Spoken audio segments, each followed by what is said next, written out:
The CIA has a real file claiming that aliens turned 23 soldiers into stone after a UFO was shot down. This isn't a movie, it's in an actual government file that was once classified.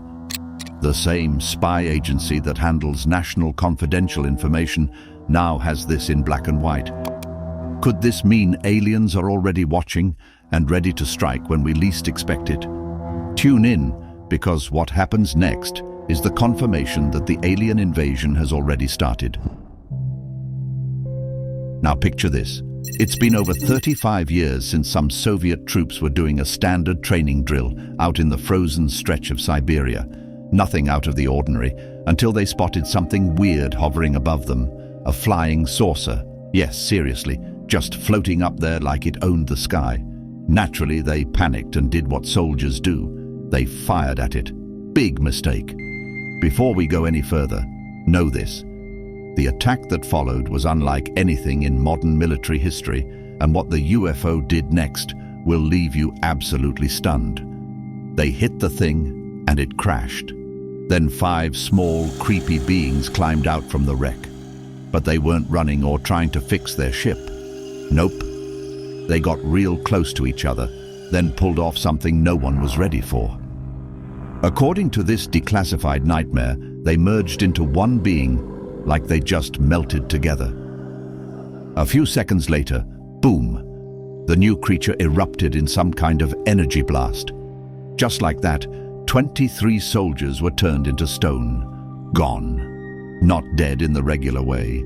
Turned into stone. You'd think someone would have screamed, taken a photo, something. But only 2 soldiers survived, and their only explanation was that they were standing in the shadows when the blast went off. Apparently, whatever fried their buddies didn't reach them in full force. What kind of alien weapon does that? Who even thinks of turning humans into rock? That's not war, that's a message. And let's not gloss over the fact that the bodies, yes, the stone bodies, were carted off to a research base near Moscow. That part should make your skin crawl.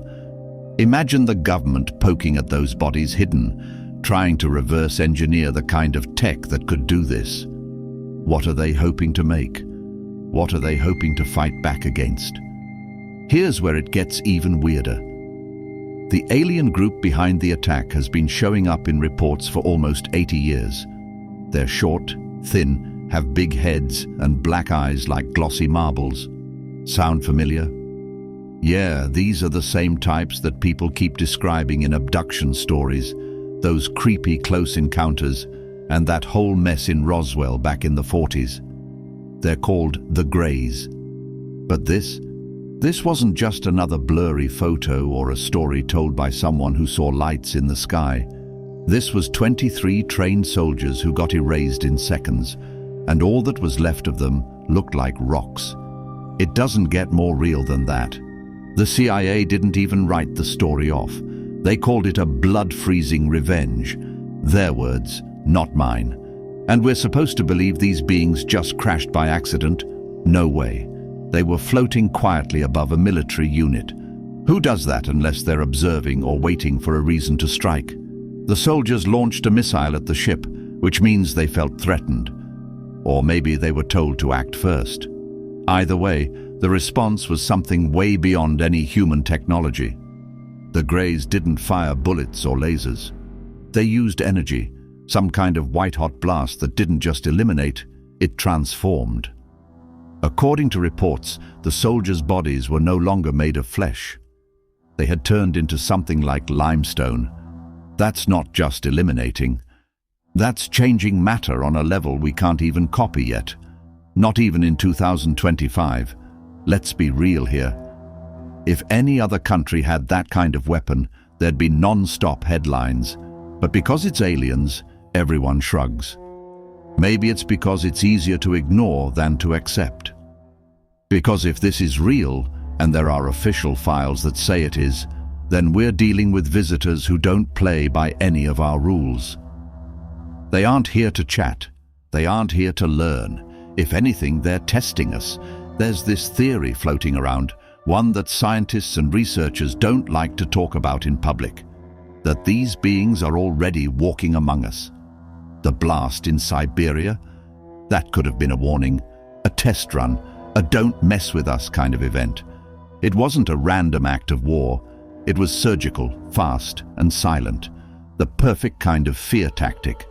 Even weirder, the original document wasn't even found until after the Soviet Union collapsed. Which makes you wonder, how many other stories like this are still buried in vaults, waiting to be found?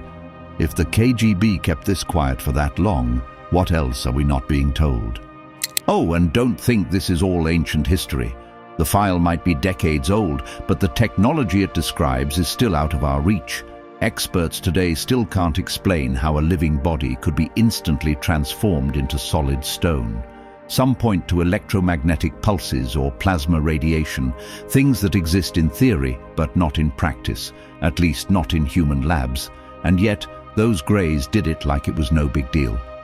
The reports say the merged alien turned into a sphere that buzzed, glowed, and then exploded. That energy ball didn't just eliminate, it wiped out everything biological in its path. What kind of being can pull that off? What kind of weapon leaves no wreckage, no blood, no screams, just stone statues? And let's not forget the timing. The Greys didn't attack when they were flying. They waited until they were on the ground. Vulnerable, exposed. And still, they weren't scared.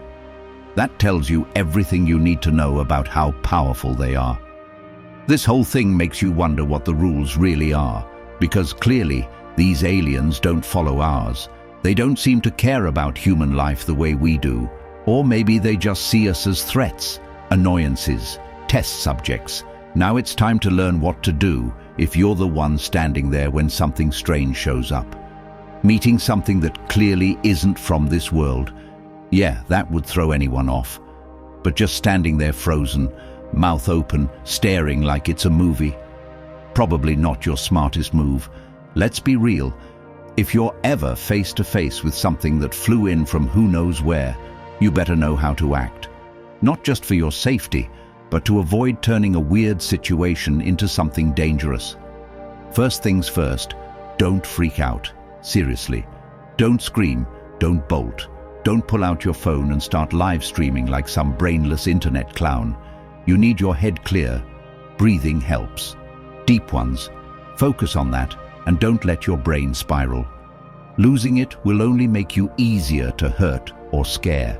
Here's a trick. Treat them like a wild animal. Not in a rude way, but in a smart way. You don't run up to a bear, right? Same idea. Stay back. Watch.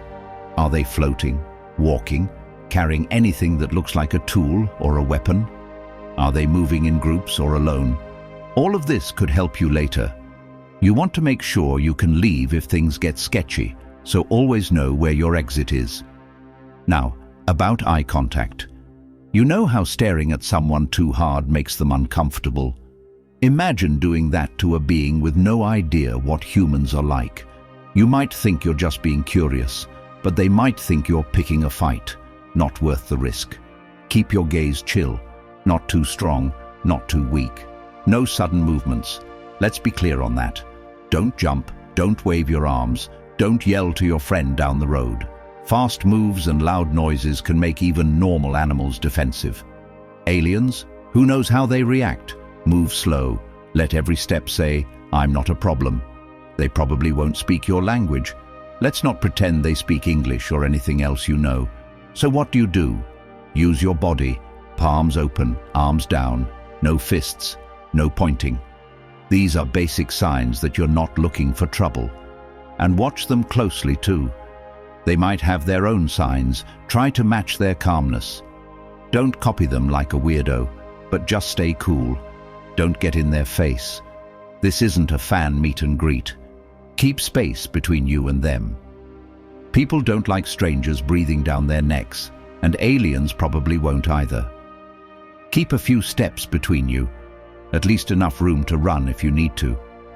If you've got a camera, use it, but be smart about it. Don't shove it in their face. Sneaky is better. Try to snap a few photos from a distance or hit record without making it a big deal. And if you don't have a phone handy, just remember details. What they looked like, how they moved, what they were doing. You'll want that later. After the whole thing is over, don't just walk away like it never happened. Someone needs to know. Not your friend who thinks every UFO is a hoax. Tell someone who might actually take it seriously. A local authority, a research group, anyone who won't laugh it off.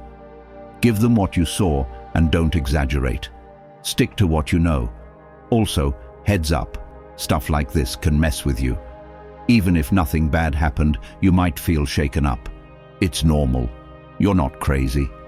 If it bugs you for more than a few days, talk to someone. A counselor, a support group. There are more people out there who've seen strange things than you might think. Now here's something to really chew on. What if they weren't just passing through? What if they meant to find us? Maybe they're curious. Maybe they're scouting. Or maybe it was just an accident. Doesn't matter. The point is, we don't get to control that part. But what you can control is how you react. Be smart. Stay chill. Don't make yourself look like a threat. Things don't always stop after the first time.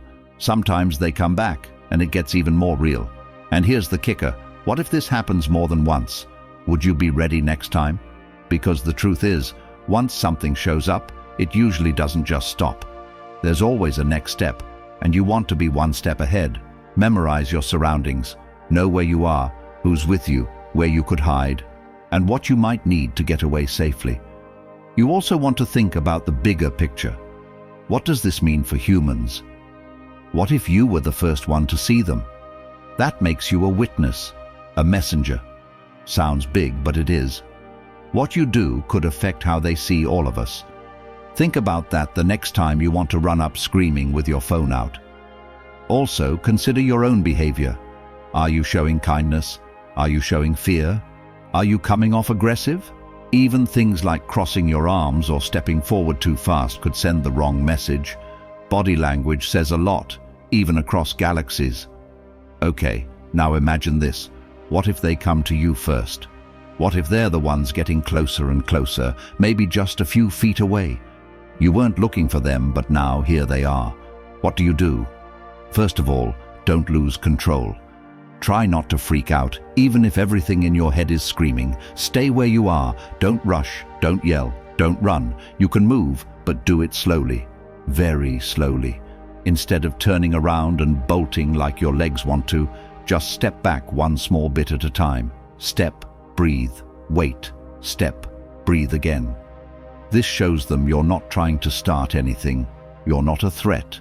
You're not some danger. You're just you. And that's important. Keep your hands up and in plain view. No sudden moves. Let them see everything you're doing. That way, they won't feel unsure about you. Try to make it as clear as you can. You don't want to hurt them, and you're not planning to touch them either. Your only goal is to stay safe and to keep things calm. Still, even when you think you've got it together, don't be surprised if your body acts on its own. You might start shaking and you don't know why. Maybe your hands tremble or your chest feels tight. Maybe your shirt is suddenly soaked with sweat. Your heart might be thumping so fast you can hear it in your ears. That's okay. That's normal. That's your body flipping every alarm switch it has. It doesn't always mean you're in real trouble. It just means your system is trying to make sense of something big and new. So here's what you do. Breathe. In and out. Slowly. Again. Keep doing it, even when your mind wants to race ahead. Remind yourself that fear is just a feeling. It's not a sign that something bad is definitely going to happen. Sometimes fear is just your brain asking, "What now?" And that's a fair question. Now, this part is important. If they leave anything behind, anything at all, do not go near it. Maybe it's some strange device, maybe a metal piece, maybe something blinking or glowing on the ground. Whatever it is, leave it alone. Don't touch it. Don't carry it. Don't keep it. You don't know what it does. It could be something helpful, or it could be the last thing you ever touch. Just remember where you saw it. Fix that spot in your mind and tell someone who knows what to do. Someone trained, someone ready. And before you leave the moment, one last thing. Don't let your pride get in the way. This isn't the time to try to look brave. It's not the moment to get footage for your social media or prove something to people online. That kind of thinking could lead you straight into trouble. Think about what really matters: staying alive, staying respectful, and staying aware of what this could mean for you, for them, and for everyone else who might be affected by what just happened. One wrong step, one loud move, one flash of anger or pride could turn something calm into something terrible. Things don't always stop after the first time. Sometimes they come back, and it gets even more real. Let's not pretend this stuff hasn't been going on for a while. All across the US for more than 100 years now, people have been claiming they saw weird stuff flying in the sky or even had run-ins with strange beings. And not just a couple of people whispering nonsense in the woods, we're talking thousands. These stories never really went away. They just kept getting louder. Some folks laughed, others got scared, and some just couldn't stop looking up. Take it back to the summer of 1947. Picture the middle of nowhere near Roswell, New Mexico. A rancher stumbles on what looks like broken parts of something, definitely not your regular trash. Shiny metal, weird sticks, bits that looked like foil, and paper that didn't belong anywhere near a cow pasture. He told the local cops, and before long, the military showed up. Then came the big moment. The military said they found a flying disc. Boom! Instant headlines. But the next day, total switch up. Now it's just a boring weather balloon. People didn't buy that for a second. That weird flip-flop turned Roswell into a never-ending storm of questions. Books, shows, entire fan clubs, all chasing what really fell from the sky. Fast forward to a weird night in September 1961. Betty and Barney Hill were driving through New Hampshire after a trip. Late night, empty roads, and out of nowhere, this light starts following them. It wasn't a plane. It wasn't a star. It just hovered and kept up with them. They got curious and pulled over. Barney took a closer look and swore he saw people, well, not exactly people, watching them from inside the thing. Spooked, they rushed home, but something felt off. They couldn't explain why it took them hours longer to get home than it should have. Later, under hypnosis, they described being taken aboard a spaceship and examined by beings not from around here. Sounds nuts, right? But their story didn't just vanish. It got printed, aired, and replayed until it became one of the first big alien abduction tales people couldn't ignore. Move ahead to March 13th, 1997. Arizona skies lit up like something out of a movie.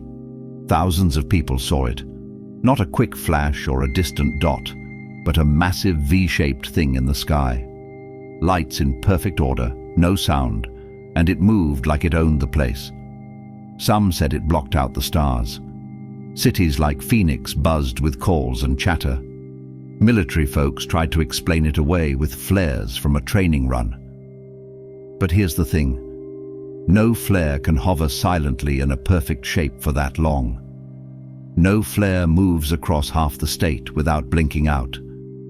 People knew what they saw, and they still talk about it. It wasn't just weird, it was massive, and it stayed in the air for hours. The Phoenix lights? They left more questions than answers. Is the alien revenge in the CIA file just a wild story? Or is our government hiding a real attack from beyond Earth? Tell us what you think and subscribe now for more.